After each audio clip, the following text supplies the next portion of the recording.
I'm Phil. Hi, if you don't know me, I work for Merx. I co-organize Demerxed alongside wonderful Matt McClure and more recently, wonderful Victoria. I also host London Video Tech usually, so I'm out here for a couple of weeks. A couple of months ago, I talked Matt into giving a talk in London, and the penalty was, yeah, I have to now come give a talk in San Francisco. So let's get on with it.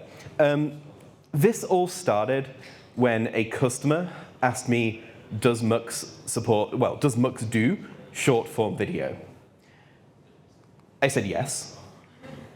But I think what the customer was probably more getting at is is Mux a good platform for hosting short form video? So I asked myself that question, are we good at hosting short form video? I don't know. Should probably try and work that out, huh? Here's some of the questions I asked myself. I said what is a short form video? What's the best way to deliver short form video? How can I best encode short form video? And really what this became is every short video short form? Kind of a fair starting point. Can I just treat all short videos the same? Let's look at some examples. We're going to look through 5, 6 examples.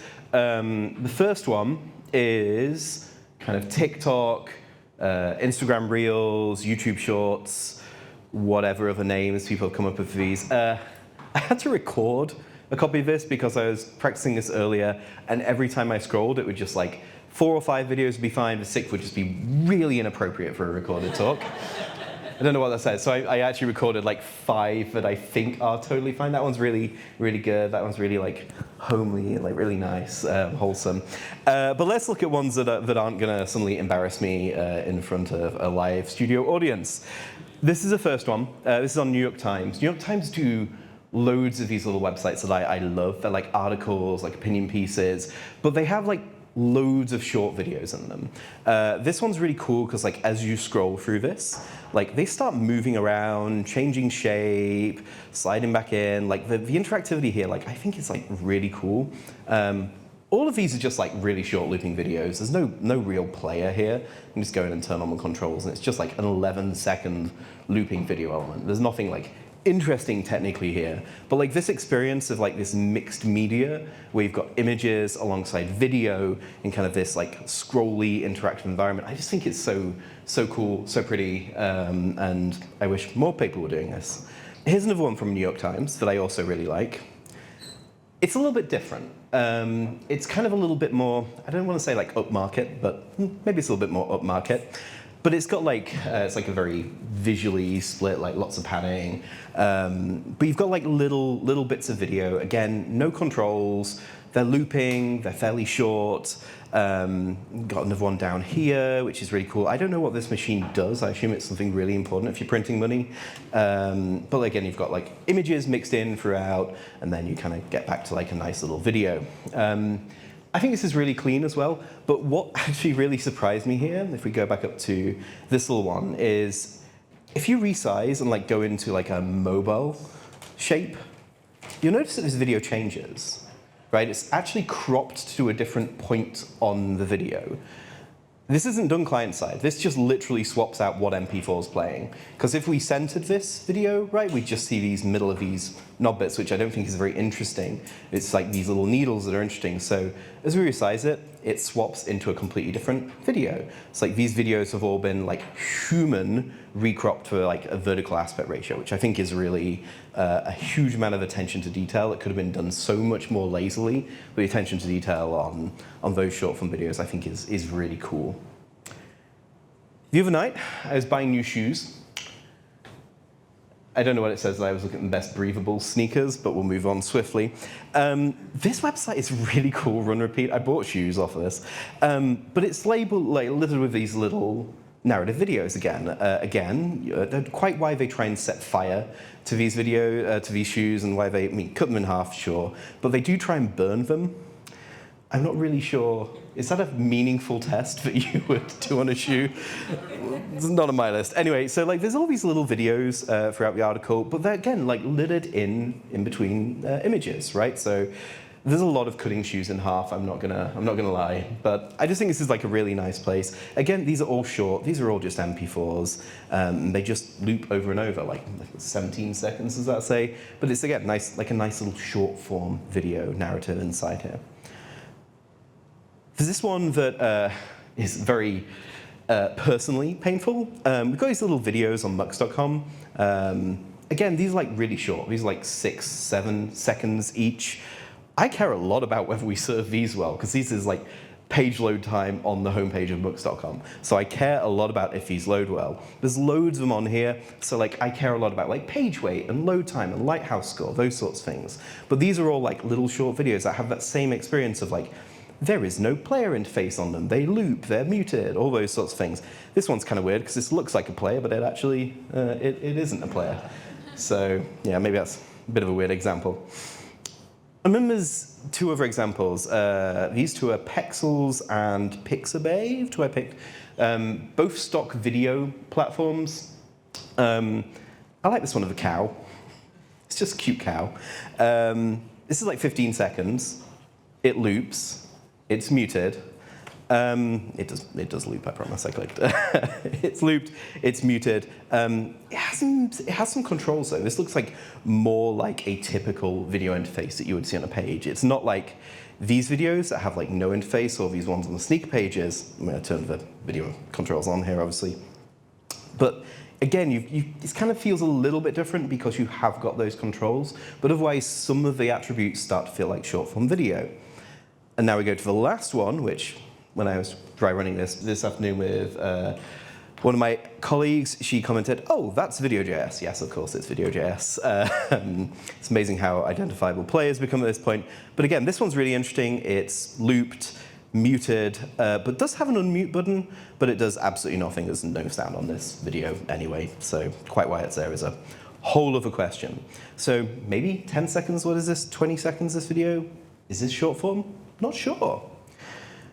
So what were my observations when I was looking through this to try and like decide what short form meant to me?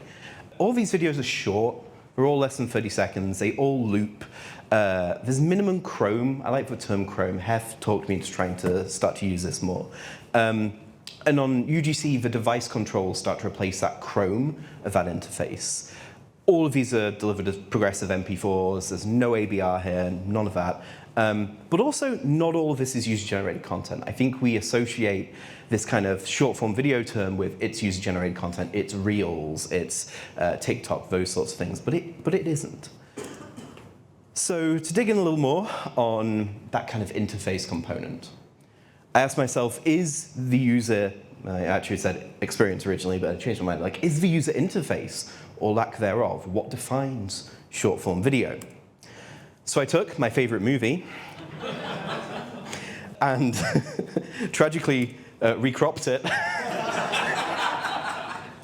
And I apologize to anyone who follows me on Instagram because I was posting copies of Big Butt Bunny all afternoon. I feel really bad. The worst part is it was liked by several people. And yeah, original audio by Cluff. I don't think that's accurate. But anyway, getting back to controls for short-form user-generated content. So first one, play pause button. What is it? Well, you just tap the screen. I'll actually mention that in a little more detail in a second. What about a volume control? There isn't one. Oh, actually there is. It's the hardware buttons on your phone. That's your volume control for user-generated content. What about a seek bar? Okay, we've got a seek bar. That actually has translated. Has anyone tried to use the seek bar on Instagram Reel recently? My thumb is far too large to try and seek this thing. So no shade there, but I don't know why it's there, genuinely. We'll get back to this one as well. What about backwards and forwards 10 seconds? No, it doesn't exist. Time codes? No, it doesn't exist. Whatever's under that menu, resolution, playback speed? No, it doesn't exist. Full screen, everything's full screen anyway when it's a UGC app. Here's what's interesting though. That seek bar disappears if your video is under 10 seconds. I guess the assertion is Instagram expects you to scroll away and come back to it. TikTok just doesn't even have one. I don't know. I don't use TikTok. I'm a millennial, which apparently makes me old now. So God only knows what happens on TikTok. But yeah, greater than 10 seconds, you still get that seek bar. Something else I noticed while I was working on this, we're all being A/B tested at any one time. On the left is one of my American colleagues' Instagram Reels. On the right is my Instagram Reels. Mine, if I tap it, it pauses. And my colleagues, if she taps it, it unmutes and mutes. So we're all in one big A/B experiment all the time. I think that both of them, if you press and hold, pause, and then let go continues to play. I can't remember what TikTok does off the top of my head, but Ashok and I actually got into an argument about this the other night. No, it doesn't pause it, it unmutes it. Until we discovered we were just being gaslit by Instagram. So that was great. What about like non-UGC? How does like the Chrome differ for non-UGC?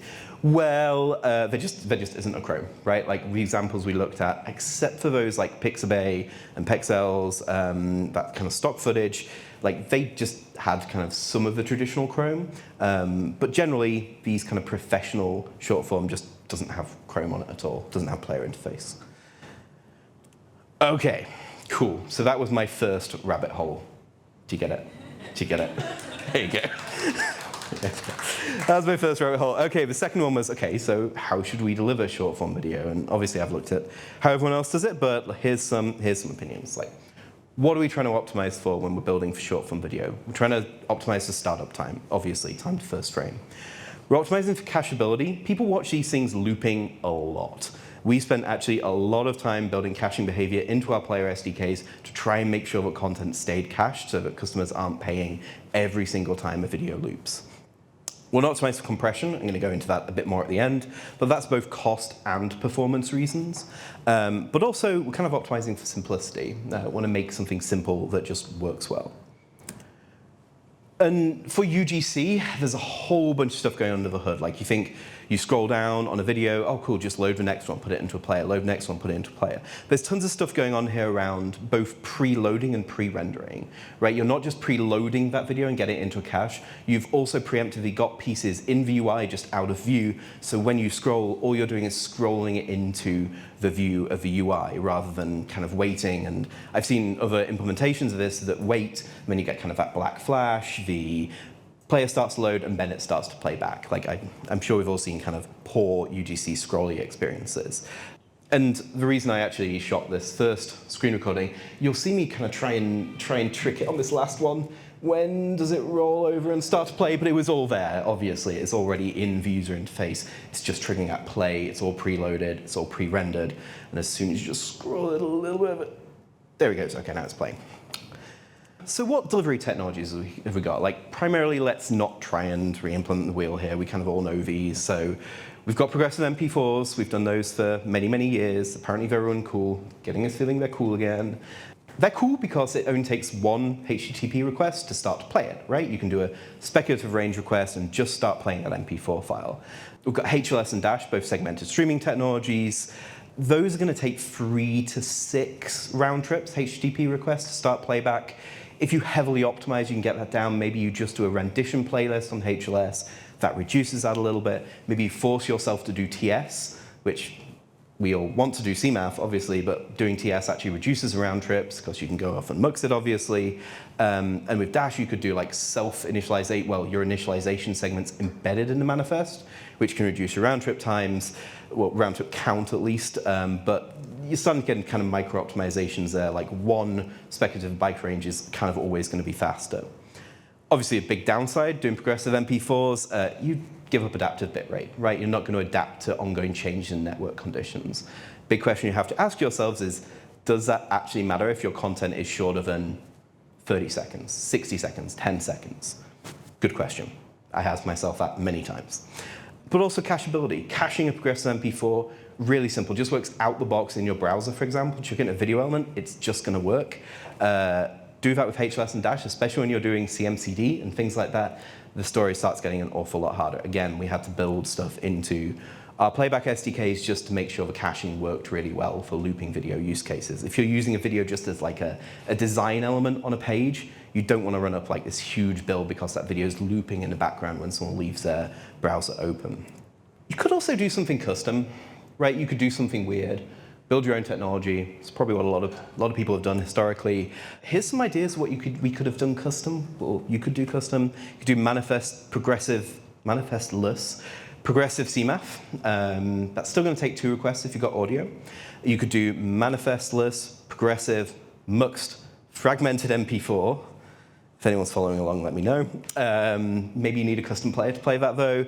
And that kind of all boils down to, like, do you need to be able to throw this straight in a video element? If you do, you're probably going to struggle with doing anything that's not, like, super typical here. Obviously, you could build something that's very slim, something that just gets these 2 progressive requests, sticks in a media source extension, binds it to a video element, but starting to get into building a player, really, there. So yeah, the question it really all boils down to is, like, does short-form video need adaptive bitrate? Here's my hot take. Argue with me about this. It depends how short your video is, obviously. Phil says probably not below 60 seconds. That's fine. Hi, Nick. How are you? I'm good. It's really nice to see you. It's great to see you too, Nick. That'll be on the recording. Honestly, debate this with me. I'm playing with like A/B testing this, right, to try and find out where that magical number actually lies, when ABR is a better overall user experience versus a progressive MP4. So that's like one of, wish I could have had that finished by this talk, obviously, but that's where I'm kind of taking this next, obviously. So my last question was, how do we encode right for short form delivery? Performance for design assets is really important, right? If you're just throwing something in a video element, smaller is ultimately better. Your page load time, your lighthouse score all bloat as you kind of load resources into a page. So we want the file size to be low, and we want the latency to getting that object into the video element to be as low as possible as well. I've talked to customers who do absolutely everything they can to optimize just this lighthouse score because they're told over and over that's what's going to improve their page rank on Google. And whether that's true or not, shrug. Can I convince customers that's not true? Bigger question. So you probably all saw where this is going from the start. If we're optimizing for short form video, do we use CBR or do we use CapCRF? So we've spent years in the industry optimizing for CBR, right? Because we need CBR because it makes adaptive bitrate work well. That's how download speed estimation works. Like, so we have a consistent segment size so we can consistently measure bandwidth. But if we're throwing away ABR, should we throw away CBR as well? So CRF, constant rate factor, assigning bits more intelligently across a video, targeting a consistent quality per frame rather than consistent bit rate. But we can also cap CRF, right? There's tools built into most encoders to say, yeah, okay, target the same frame quality every time, but also don't spend 15 megabits on this frame, only ever spend a maximum of 5. So your quality might drop occasionally from frame to frame if it's like a very complex frame. So yeah, we can squeeze more out of our encoder if we know we don't have to optimize for CBR. So let's look at an example. 2 encodes, both of these are x264 slow, 1 pass, 24 frames a second, which might be a spoiler as to what this content is. Level 4, one is an average bit rate of 5 megabits a second, one is a CRF 21 capped 5 megabits a second. I ran these encodes, I checked VMAF. First time I tried, I was going at 2.1 frames a second because I was running it on my MacBook, and I'm pretty sure it was running through Rosetta. So I was running like a x86 binary on M1, so didn't do that. Thought, oh, I've got a box over in DigitalOcean, we'll use that one. 4.9 frames a second. So at this point I'm panicking, sweating over there in the corner while you're eating pizza. I was like, crap, better go spin up another box in DigitalOcean. This one's a bit more beefy, $96 a month, and then it finally actually ran at 22 frames a second, so just about real time. Let's have a look. My favorite movie again, everybody. 3 copies of Big Book Bunny. One of those is the source. I haven't looked at this on the big screen yet. I've got no idea if this is visible or not. One of these is the source. One of these is a CRF 21, and one of these is fixed at 5 megabits average bitrate. Does anyone of you want to take a guess on which is which? Anybody want to guess? I can make this loop forever. Right is the lowest. Right is the most? Okay. Lowest, okay.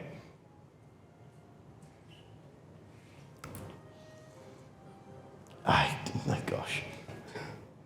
I think you can kind of see it in the dark scenes a little bit more. There's a little bit more macro blocking, kind of when we Oh, let's watch it again. I think there's a bit of macro blocking. Yeah, when we're in the cave, kind of around here, we might be able to see a little bit of macro blocking. Let's check Premiere. Okay, the source is on the left. The middle one is B, and the last one is C. And shall we take a look at what those file names mean? So A, which is the source, 107 megabytes. B, which is our 5 megabits constant, and C, which is our CRF21. The first one, average bitrate, 5 megabits a second, VMAF 95, so visually indistinguishable from a source, 28.8 megabytes, obviously a CRF21, capped 5 megabits instead, VMAF 93, most people aren't going to see the difference, the vast majority of people won't see the difference, but we halved the file size. That's a pretty good payoff if we're using this as a design asset, right? How did I find the right bitrate and CRF value? I used PTE. Is that per title encoding? Nope, that's Phil's title encoding. I'm glad I got a laugh. So, coming back to my original question, how should we optimize for short form video? Here's my theory as it stands at the moment until I run some A/B tests. 1, use CRF. 2, deliver them as progressive MP4s. And that's kind of it.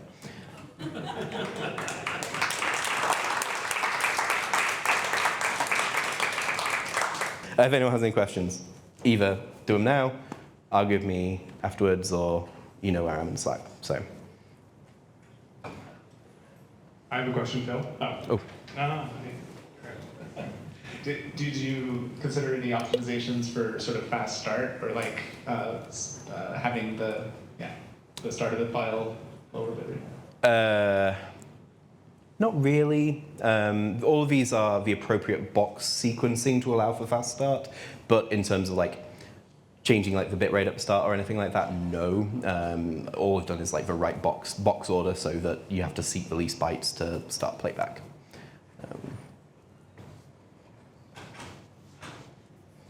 Got 2 mic runners. It's amazing. 2 questions, I guess. First, what sort of considerations do you have in choosing resolution for short form? Mm-hmm. And then second, what are the tricks to, you get these web experiences that have multiple videos. I know with mobile you can kind of control preloading and so forth. Mm-hmm. What's available on web to control the loading and keep page load times good? Great question. I'll take the second one first. Generally, you know what's below the fold. Like this is a really lazy approach, but like generally you know what's below the fold. Lazy load everything below the fold. Like just do like if you've got a adaptive bitrate media element, then just do like preload metadata. So make sure you've got the M3U8s loaded or the MPD loaded, and then load the segments lazily as human scrolls, because it doesn't affect page time. Because most of these tools aren't looking kind of below the fold. So optimize for autoplay and short form video above the fold, and then below the fold doesn't matter as much. And then the other question was, resolution. Resolution. Okay, yeah. So it's an interesting one. I've not a whole lot right now. Generally, I see 2 things interestingly there. One, a lot of people just use their highest quality MP4 and just let the browser scale it. That can get to interesting situations where you can get dithering artifacts and things like that, obviously, if you're really downscaling it. The other thing I see a lot of is people deliberately using really low quality MP4, low resolution MP4s to keep page load times small.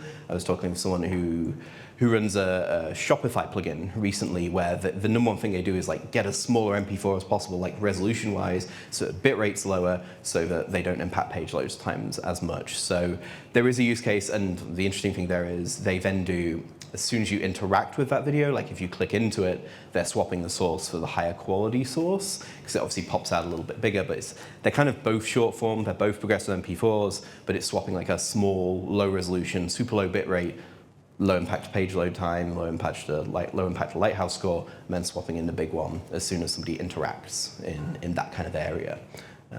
So yeah, I certainly see, it's an interesting one because in my day job, we kind of offer 3 different qualities of MP4s in general.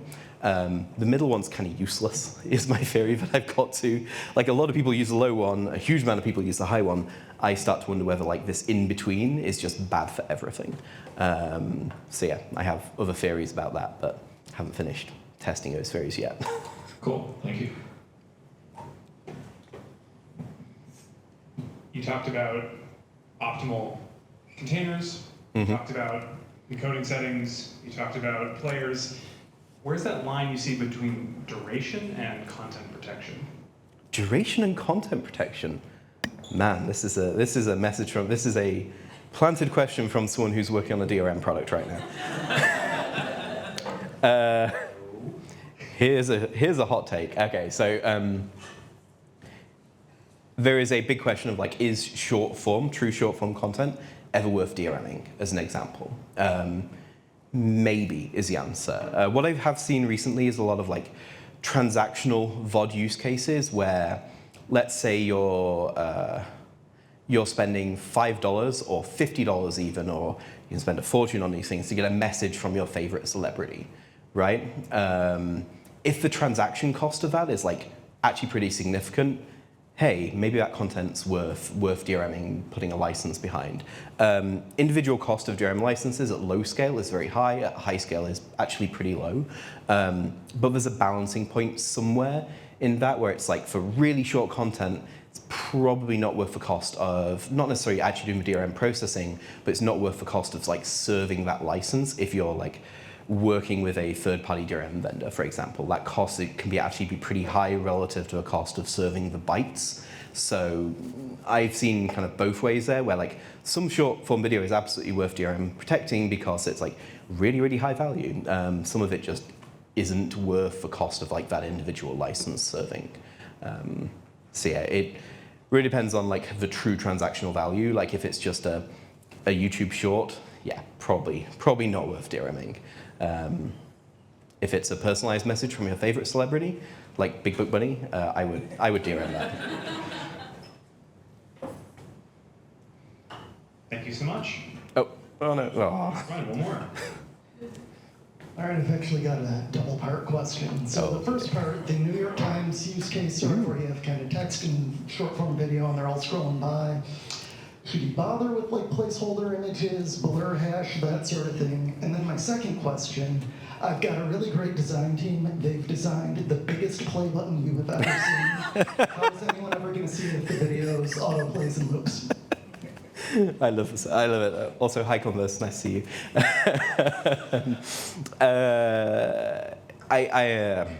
Great question. New York Times don't. Like, there is a thumbnail image there. There is like a placeholder image. There's no like blur hashing or anything. I think my gut says like blur hashing is like really important above the fold and less important below the fold, right? Or like whatever the other cool things people are using instead of blur hash. Oh, Darius isn't here. Somebody recently wrote a great blog. It's on our blog, actually, about different approaches than blur hash that I really enjoyed. I didn't know there were so many options. But yeah, so obviously, below fold matters less, I don't think. New York Times, on that specific example, it's just like there is a placeholder image, which is an individual frame of the video, and then it kind of disappears pretty quickly as you scroll. Your play button issues, that's a you problem. I can't do a whole lot about that. You know, that's what your long-form video is for, right? They will see it on long-form videos and have this beautiful play button. And if you want to start a fight about play buttons, go find Matt McClure next time you see him and ask about the Video.js play button incident. And yeah. Last questions? Once? Twice? Sold.